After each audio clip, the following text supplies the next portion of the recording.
আজকের দিনটা হচ্ছে যে 2025-এর 1 জানুয়ারি, অর্থাৎ শুভ নববর্ষ অথবা হ্যাপি নিউ ইয়ার। হঠাৎ করেই কচিকাঁচাদেরকে নিয়েই প্ল্যান হয়ে গেল যে আজকে চলো আমরা নতুন বছরে কোথাও যেহেতু যাচ্ছি না, ফিস্ট করি বলে যেমন ভাবা তেমন কাজ। কচিকাঁচাদেরকে নিয়ে ফিস্ট শুরু করে দিলাম। কি ফিস্ট হবে না, শর্টকাটে ডিমের ঝোল। কৃষ্ণাও রাজি হয়ে গেল রান্না করার জন্য। তাহলে আর দেরি কেন, যেমন ভাবা তেমন কাজ।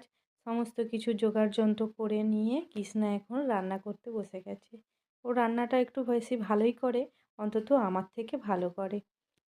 বাচ্চারা সবাই যে যার মতো নিজের বাড়ি থেকে চাল, আলু, তেল, যেমন ছোটোবেলায় আমরা চড়ুই ভাতি করতাম না, ঠিক সেই রকম ওরাও সবাই যে যার বাড়ি থেকে চড়ুই ভাতির মতো সেই রকম সমস্ত জিনিস নিয়ে আসলো।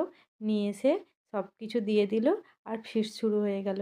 আর জোগাড় যন্ত্র করে রান্না করতে করতে প্রায় 1টা বেজে গেছে। বাচ্চারা সবাই স্নান করে চলে এসেছে, ওদেরকে এখন কৃষ্ণা খেতে দিয়ে দিচ্ছে।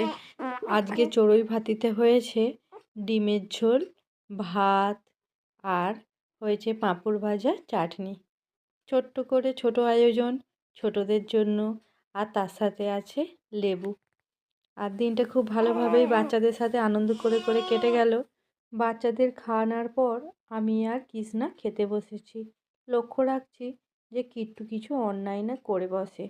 আর বলেছিলাম না আগেই যে কৃষ্ণা একটু ভালোই রান্না করে। ডিমের ঝোলটাও কিন্তু আজকে খুব সুন্দর করেছে, আর খেতে খুব টেস্টিও হয়েছে।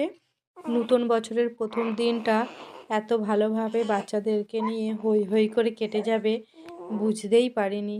কোথাও গেলে হয়তো এতটা আনন্দ হতো না বাচ্চাদেরকে নিয়ে সারাদিনটা কাটাতে যতটা আনন্দ হয়েছে।